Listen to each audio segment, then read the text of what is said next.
This is that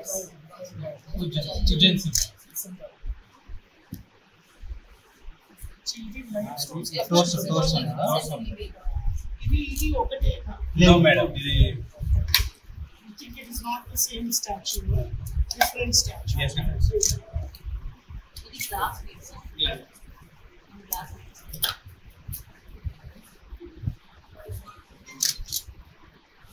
This is the initial stage.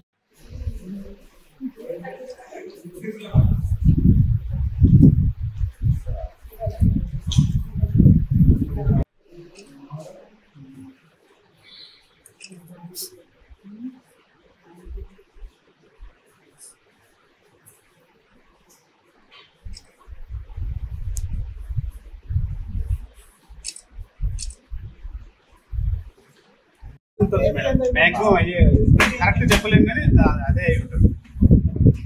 మనకు full frame దొరికితే మనం Size is like smaller.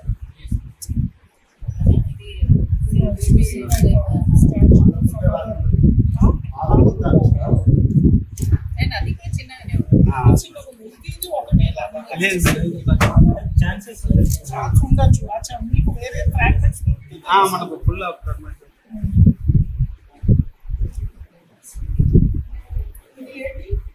చేతిలో పడుతున్నారా? అచ్చా పద్మనా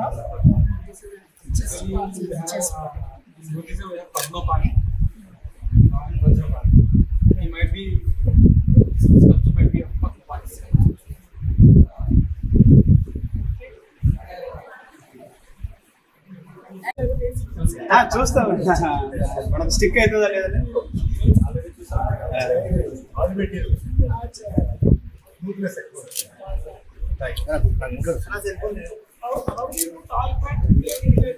అంటే మల్టీపర్పస్ టై కట్ కావచ్చు, బీట్ కావచ్చు, మన ఎగ్జామ్షన్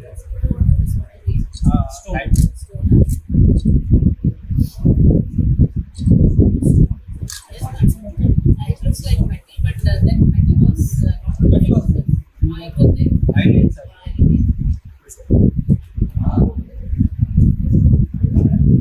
మామూలుగా రూమ్స్ డోర్స్ అవన్నీ యూజ్ చేస్తారు.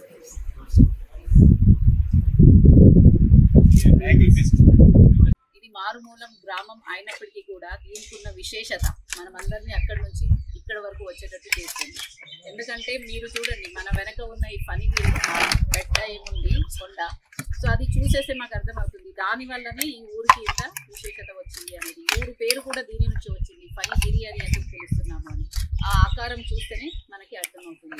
సో ఏదంటే మన పాము ఆకారంలో ఉండేది ఆ గిరి కొండ కాబట్టి దానివల్ల ఈ ఊరికి ఆ పేరు వచ్చింది. సో అలాగే ఇక్కడ బౌద్ధ మతానికి సంబంధించిన సైట్ కాబట్టి, సో ఈ సైట్ అనేది మీకు అందరికీ కూడా తెలుసు. మేడం కూడా ఎన్నిసార్లు వచ్చారు, ఒక ప్రిన్సిపల్ సెక్రటరీగా బాధ్యత తీసుకున్న తర్వాత, అలాగే హెరిటేజ్ డిపార్ట్మెంట్ ఆ బాధ్యత తీసుకున్న తర్వాత నేను కూడా ఒకసారి ఇక్కడ రావడం అంటే ఏదంటే 3 నెలలు మూడోసారి. సో ఇది మనకి తెలుస్తుంది ఈ బుద్ధిస్ట్ సైట్కి ఉన్న ప్రాముఖ్యత ఏంటి అనేది. సో ఇక్కడ ఏదంటే మనకి ఇక్కడ చుట్టుపక్కల కూడా చాలా బుద్ధిస్ట్ సైట్స్ కూడా ఉన్నాయి. సో అది ఏదంటే ఇక్కడ వర్ధమాన కోట అవ్వచ్చు, గాజుల బండ అవ్వచ్చు, నాగారం పక్కనే ఉన్న ఆ తిరుమలగిరిలో కూడా ఇవన్నీ కూడా బుద్ధిస్ట్ సైట్స్. కానీ దీనికి ఉన్న ప్రాముఖ్యత ఇది స్ట్రాటజికల్గా అది లొకేట్ అవ్వడము, అలాగే ఇక్కడ మనకి దొరికిన అంటే దీన్ని ఒక విశేషత గుర్తించేసి నైజాం కాలంలోనే కూడా దీనికి ఒక ఎక్స్కవేషన్ ప్రొటెక్టెడ్ మాన్యుమెంట్గా దీన్ని గుర్తించేసి డిక్లేర్ చేసి, అలాగే అప్పటి నుంచే ఏంటంటే 1940s కూడా అక్కడ ఎక్స్కవేషన్ చేయడం జరిగింది. అంటే మనం ఎంత ఎక్స్కవేషన్ చేస్తున్నామో దాంట్లో దాగి ఉన్న సంపద అలానే బయట వస్తానే ఉంది. సో ఇప్పుడు దాకా 7 సీజన్లో మనం 1940s ఇక్కడ ఎక్స్కవేషన్ ప్రారంభించిన తర్వాత ఇప్పటిదాకా 7 సీజన్లో మనకి ఇక్కడ ఎక్స్కవేషన్ జరిగింది. సో ఆ ఎక్స్కవేషన్లో మనకి వచ్చిన ఆర్టిఫాక్ట్స్ కావచ్చు ఇక్కడ, ఎందుకంటే మనకి చుట్టుపక్కల కూడా స్ట్రాటజిక్గా లొకేట్ అవడమే మాత్రమే కాకుండా ఇక్కడ మన ఎక్స్కవేషన్లో, సో డిఫరెంట్ సీజన్లో తీసుకున్న ఎక్స్కవేషన్లో మనకి దొరికిన ఆర్టిఫాక్ట్స్ అవ్వచ్చు, అక్కడ ఉన్న ఆ ఒక ఆర్టిఫాక్ట్స్ ఒక ఏదంటే స్టాండర్డ్ అవ్వచ్చు, ఇవన్నీ చూసిన తర్వాత మన తెలంగాణలో చాలా ప్రాముఖ్యమైన బుద్ధిస్ట్ సైట్ అంటే ఇప్పటి వరకు ఇది ఫణిగిరి అనేది, దాన్ని కూడా మనం గుర్తించడం జరిగింది. అలాగే ఈసారి కూడా ఏదంటే మనము ఏఎస్ఐతో, ఎందుకంటే ఏ ఒక ఆర్కియాలజీకి సంబంధించిన ఏ రకమైన ఎక్స్ప్లోరేషన్ అవ్వచ్చు, ఎక్స్కవేషన్ అవ్వచ్చు, అలాగే సైంటిఫిక్ క్లియరెన్స్ అవ్వచ్చు, ప్రతి దానికి ఆర్కియాలజికల్ సర్వే ఆఫ్ ఇండియా వల్ల ఒక పర్మిషన్ అనేది మ్యాండేటరీగా ఉంటుంది. వాళ్ళతో చాలా మనము, నేను అవ్వచ్చు, మేడం అవ్వచ్చు, సో వాళ్ళతో చాలా ఏదంటే ఫాలోఅప్ చేయించేసి మనము ఇక్కడ ఈ సీజన్కి మనము ఎక్స్కవేషన్ అనేది స్టార్ట్ చేయడం జరిగింది. సో దీంట్లో కూడా మొదటిగా వాళ్ళు 2 ట్రెంచ్కి మాత్రమే ఇవ్వడం జరిగింది. సో లేదు, మనం ఖచ్చితంగా ఇంకా దీంట్లో దాగి ఉన్న ఆర్టిఫాక్ట్స్, మన హెరిటేజ్ని మనము ఖచ్చితంగా కనపెట్టాలి అంటే మనకి అవసరం ఉంది ఇంకా దాన్ని ఎక్స్టెండ్ చేయడం అనేది, వాళ్ళని కన్విన్స్ చేసేసి మనం మళ్ళీ దానికి ఎక్స్టెన్షన్కి కూడా పర్మిషన్ తీసుకోవడం జరిగింది. సో ఇప్పుడు ఆ 2 ట్రెంచ్లోనే మనకి ఇప్పుడు ఏమైందంటే మనకి ఇలాంటి సంపద దొరకడం జరిగింది. సో ఇక్కడ నేను ఈ ముందు మెన్షన్ చేసినట్టు మనకి ఇక్కడ ఉన్న, మీరు ఆల్రెడీ మనం సైట్ మ్యూజియం కూడా మనం 11th రోజు, లాస్ట్ మంత్ 11th రోజు మనము ఇక్కడ ఇనాగ్రేట్ చేయడం జరిగింది. సో ఆ రోజు కూడా మీరు చూసారు అక్కడ ఉన్న, అంటే మనం జనరల్గా అనుకుంటాము చరిత్రలో ఏముంది, చరిత్ర నుంచి నేర్చుకునేది ఏదైనా ఉందా, సైన్స్తో చాలా నేర్చుకోవచ్చు, టెక్నాలజీతో చాలా నేర్చుకోవచ్చు అని. ఇప్పుడు మనకందరికీ తెలుసు ఏదంటే ఇప్పుడున్న టెక్నాలజీతో మనం ఏదైనా చేయగలము అని.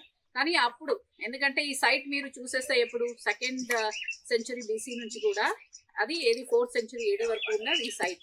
సో అంటే ఆ కాలంలో, అంటే దాదాపు మీకు 2200-2400 ఇయర్స్ ముందుది చూసేస్తే ఆ టైంలో ఎలాంటి ఒక ఏదంటే పైన బెట్ట మీద వెళ్ళాలి అంటే మీరు అక్కడ చూసారు, అక్కడ ఉన్న స్తూపం అవ్వచ్చు, అక్కడ ఉన్న ఏదంటే స్టాచ్యూస్ కూడా అవ్వచ్చు, ఇవన్నీ కూడా చూసేస్తే మనకి ఏదంటే అప్పుడు ఉన్న నైపుణ్యం ఎంత ఉంది. అప్పుడు అంత సైన్స్ లేదు అయినప్పటికీ కూడా ఎలాంటి టెక్నాలజీ యూజ్ చేసి పైన తీసుకెళ్లడమే గొప్ప పని. అప్పుడు అంత పెద్ద పెద్ద రాయిలన్నీ కూడా పైన ఎలా తీసుకెళ్లారు.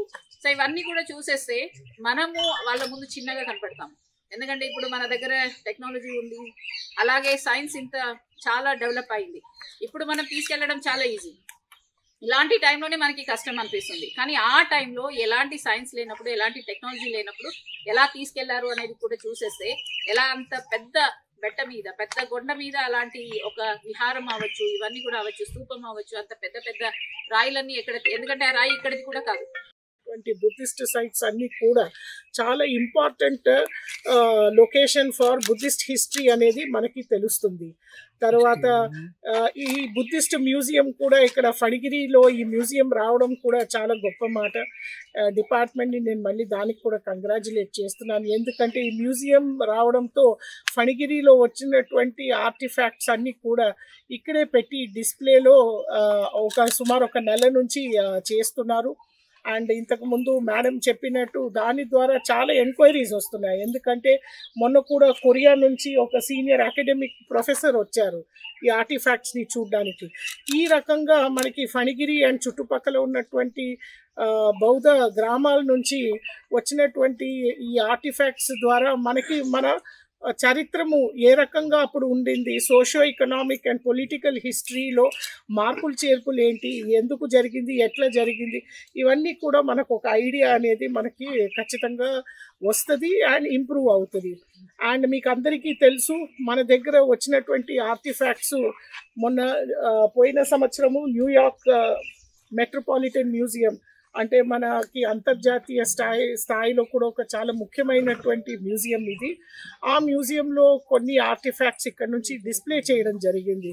అదేవిధంగా అక్కడి నుంచి మళ్ళీ సియోల్ నేషనల్ మ్యూజియంలో కూడా ఇవన్నీ డిస్ప్లే చేయడం జరిగింది. అంటే మనకి అంతర్జాతీయ స్థాయిలో బౌద్ధ హిస్టరీలో, బుద్ధిస్ట్ హిస్టరీలో మన ఫణిగిరి అండ్ చుట్టుపక్కల మనకి మిగతా బుద్ధిస్ట్ సైట్స్ కూడా మనకి ఈ రాష్ట్రం నుంచి, ముఖ్యంగా ధూళికట్ట, తర్వాత నేలకొండపల్లి, ఇట్లా చాలా సైట్స్, చాలా ముఖ్యమైనటువంటి సైట్స్ అనమాట డెక్కన్ బుద్ధిస్ట్ హిస్టరీకి. సో ఇవన్నీ కూడా ఈ రకంగా ప్రామినెన్స్లో వస్తుంది.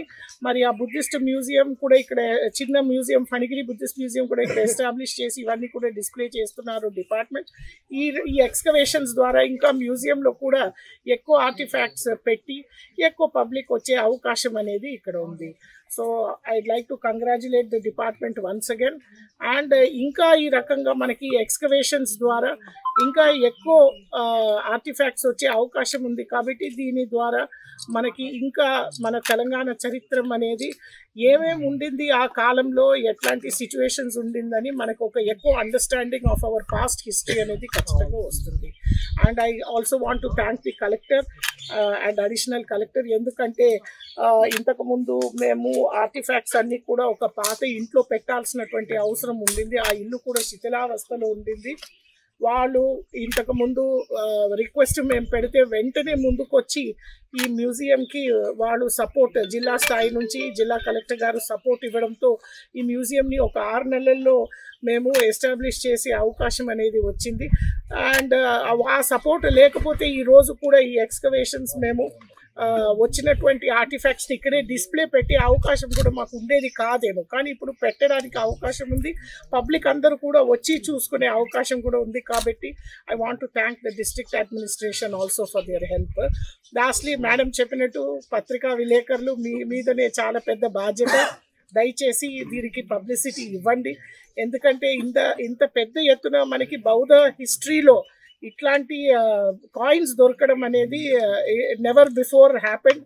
సో దీన్ని ఖచ్చితంగా అకాడమిషియన్స్, తర్వాత ఇతర institutions dealing with Buddhist history అందరూ కూడా ఈ పబ్లిసిటీ ద్వారా వాళ్ళు కూడా స్టడీ చేస్తారు, అనలైజ్ చేసి మనకి ఇంకా కొంచెం మన హిస్టరీ గురించి వాళ్ళు చెప్తారు. కాబట్టి మీ పబ్లిసిటీ ద్వారానే అందరికీ ఈ విషయాలు అనేది తెలుస్తుంది. So we request you to give that publicity also. And once again Phanigiri వాసులందరికీ కూడా మా కృతజ్ఞతలు. వాళ్ళు కూడా మాకు కోఆపరేషన్ ఇచ్చి డిపార్ట్మెంట్కి కూడా కావాల్సినటువంటి సహాయాన్ని ఇచ్చి ఈ కార్యక్రమాన్ని ముందుకు తీసుకొని వెళ్ళారు. కాబట్టి వాళ్ళకు కూడా మా కృతజ్ఞతలు. Thank you.